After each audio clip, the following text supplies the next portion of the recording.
खबरों की झलक। पेश है CKS कस्टर्ड पाउडर, एक शानदार अनुभव जो स्वादिष्ट और पौष्टिक है। क्रीमी अच्छाई के साथ ये बनाने में भी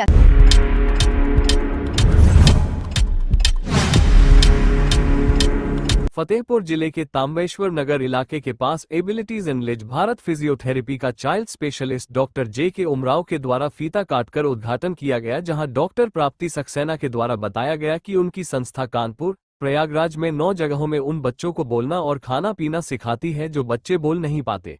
फतेहपुर से जाने वाले बच्चों के माता पिता की समस्या को देखते हुए जनपद में ओपनिंग की गई है। फतेहपुर में ये फिजियोथेरेपी खुलने से जनपद के बच्चों को बोलना, स्पीच थेरेपी सहित अन्य थेरेपी के माध्यम से बच्चों को सही किया गया है।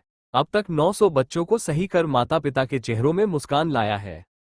के अंदर अपनी जिस तरीके से मुंह बाधे बच्चों के लिए और ऐसे जो बच्चे हैं जो बोल नहीं पा रहे थे, जिनको खाने पीने से लेकर तमाम समस्याएं रहती थी, आज एक अपने आप विद्यालय खुला है जिसके आप मुख्य पास ग्रेजुएशन के किस तरीके से विद्यालय जो है क्या समस्याएं आती हैं। नमस्कार, मैं डॉक्टर JK उमराव, संचालक JK चिल्ड्रन हॉस्पिटल। बड़े खुशी के साथ मुझे बताते हुए ये आप सबको बड़ा अनुभूति हो रही, खुशी की अनुभूति हो रही है कि ये एक ऐसा क्षेत्र है जिसमें हम लोग बहुत समय से संघर्ष कर रहे थे कि जिन बच्चों को बीमारी के बाद सामान्य विकास की समस्याएं आती, बीमारी सही हो जाती, उसके बाद भी उनको पता चला चलने में परेशानी आ रही, देखने में परेशानी आ रही, सुनने में परेशानी, तो इन बच्चों को एक अलग तरह की थेरेपी की ज़रूरत पड़ती थी। दुर्भाग्यपूर्ण बात यह है कि अभी तक इस तरह की थेरेपी एक छत के नीचे नहीं उपलब्ध थी। जो छोटी मोटी जगहें थी वहाँ पर होता था फोकल फॉर्म में, लेकिन एकीकृत वजह से ये चीज़ें नहीं हो पा रही थी और घर वालों को कानपुर ही जाना पड़ता था, वहीं का रुख करना पड़ता था, क्वालिटी थेरेपी नहीं मिल पाती थी और वो एक यहाँ के लोगों के लिए बड़ा कष्टकारी होता था कि कानपुर जाएं। चूँकि थेरेपी है लंबा चलती है तो संभव नहीं होता था 4 महीने 6 महीने या साल भर वहाँ रहें और उसके साथ साथ थेरेपी कराएं, तो दोहरी मार पड़ती थी। पहली समस्या ये आती थी कि एक तो उनका काम धंधा चौपट होता था, दूसरा बच्चे तो अलग से परेशान थे। तो ये पीड़ा हरदम जो है महसूस की हमने कि इसका क्या हल हो सकता है।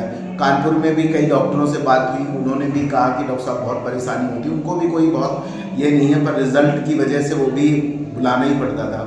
तो उन्होंने हम लोग को साहस दिया कि डॉक्टर साहब इसको प्रयास करो कि आप यहीं दो, तभी पॉसिबल हो पाएगा, नहीं लोग कब बीच में जो छोड़ने की दर बहुत ज़्यादा थी, ड्रॉप आउट बहुत ज़्यादा था, लोग थोड़ा करा के चले आते थे तो इनएडिक्वेट रिजल्ट्स रहते थे। तो उसी के ध्यान में रखते हुए हमने कई लोगों से बात करी और फाइनली जो एबिलिटीज अनलीज्ड हैं, डॉक्टर प्राप्ति सक्सेना एक बहुत बड़ा नाम है कानपुर के अंदर और वो अपनी फील्ड की अच्छी चाइल्ड साइकोलॉजिस्ट हैं, PhD की भी है वो। तो PhD आप लोग समझते होंगे कि एक इस फील्ड में अगर कोई PhD है तो बहुत ही उसका शिक्षा का स्तर उच्च है। हमने बात करी, कई दौरों की बात हुई, फिर उनको बहुत किया गया, वो भी छोटी जगह के आने के लिए सोच रही थी, पता नहीं वहाँ कोई कैसा सपोर्ट रहेगा। हमने कहा हम लोग भी सपोर्ट करेंगे आपके, हमारा मन था बस एक बार शुरू हो जाए, फिर हो सकता है फिर धीरे धीरे लोग हैं ज़रूरत के तो लोग जुड़ेंगे। मैं अकेला चला था, मंजिल की तलाश में लोग आते गए और कार्य बनता गया। इस उम्मीद के साथ हमने उनसे रिक्वेस्ट करी, उन्होंने खैर मान ली इस बात को।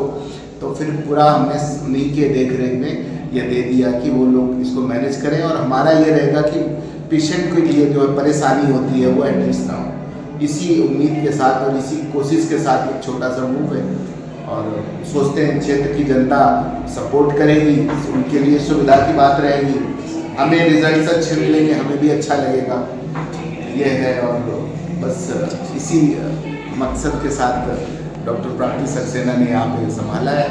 देखते हैं आगे क्या जो है कार्यक्रम तक किस चीज़ का उद्घाटन किया आप लोगों ने। नमस्कार, मैं डॉक्टर प्राप्ति सक्सेना, फाउंडर हेड और mentor abilities unleashed Bharat.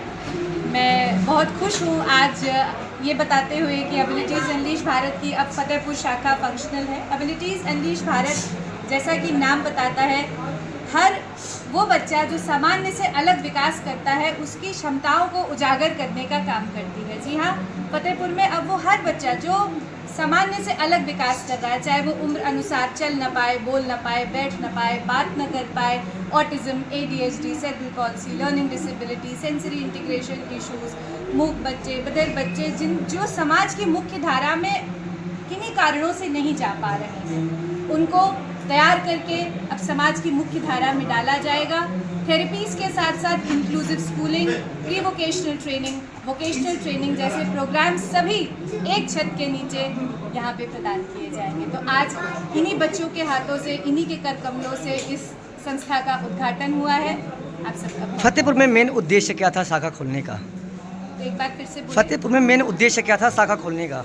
Fatehpur में ये शाखा खोलने का मेन उद्देश्य ये था कि बच्चों को बार बार कानपुर आना ना पड़े, यहीं पे उनको सारी सुविधा मिले। जैसे बहुत अच्छी मेडिकल सर्विसेज यहाँ पे उपलब्ध है, वैसे ही थेरेपी की फील्ड में भी बहुत सारे बच्चे हमारे पास फतेहपुर से आते हैं और आप विश्वास मानिए वो प्रतिदिन कानपुर आते हैं। उन माता पिता का संघर्ष सोचिए, तो उन संघर्षों से प्रेरणा लेके, उन संघर्षों से शक्ति लेके पूरी की पूरी कानपुर की टीम विश्व स्तरीय सर्विसेज को, sensory integration therapy, neuro developmental training, ABA, ये सारे अप्रोचेस को फतेहपुर में लेके आई है।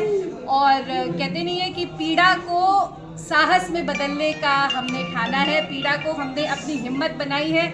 आशा करते हैं आगे आने वाले वर्षों में फतेहपुर से भी कुछ ऐसे बच्चों का नाम निकलेगा जो विशेष होने के बावजूद देश दुनिया में हम सबका नाम रोशन। कितनी शाखाओं को अभी तक आप? शाखाएं आपकी चल रही हैं? 9 शाखाएं अभी हम लोगों की चल रही हैं, फतेहपुर में 9 प्रयागराज, कानपुर और ये फतेहपुर में हमारी पहली शाखा है। हमारी शाखाएं अर्ली इंटरवेंशन सेंटर्स के साथ साथ इंक्लूसिव स्कूलिंग्स में भी है, जहाँ पे विशेष आवश्यकताओं के बच्चों के लिए स्कूल्स में मॉडिफिकेशंस करा के उनको स्कूल में डाला जाता है ताकि वो अपनी बेसिक एजुकेशन को पूरा करके मेरे और आपके जैसे इसकी टाइमिंग लगभग कितने बच्चे अब तक सही हो चुके हैं आपके इससे फिजियोथेरेपी से? इसको अगर मैं बेटर तरीके से आप सभी के सामने रखूं कि इन बच्चों को ना जैसे आप इसको ऐसे समझिए कि एक बगिया में बहुत सारे फूल हैं, गुलाब का जो अलग महत्व है, लिली का अलग महत्व है, वैसे ही किसी भी फूल को दूसरे फूल की तरह बनाया नहीं जा सकता। ठीक वैसे ही गुलाब को गेंदा और गेंदा को चमेली नहीं बनाया जा सकता, लेकिन गुलाब को अपने इतनी खुशबू उसके अच्छे अंदर से आए, उसको एक खूबसूरत माली वो अच्छे से पनप सके, वो एक अच्छे गुलदस्ते में सज सके, इस लायक उसको बनाया जाता है। तो हम किसी को सही नहीं करते, हम उसे इस लायक बनाते हैं कि वो अपनी कमियों के साथ भी सशक्त समाज का हिस्सा बन सके और हम और आप जैसे लोग समाज में वो अकोमोडेशंस कर सके, क्योंकि सबका साथ सबका विकास। क्या नाम है आपका? डॉक्टर प्राप्ति सक्सेना।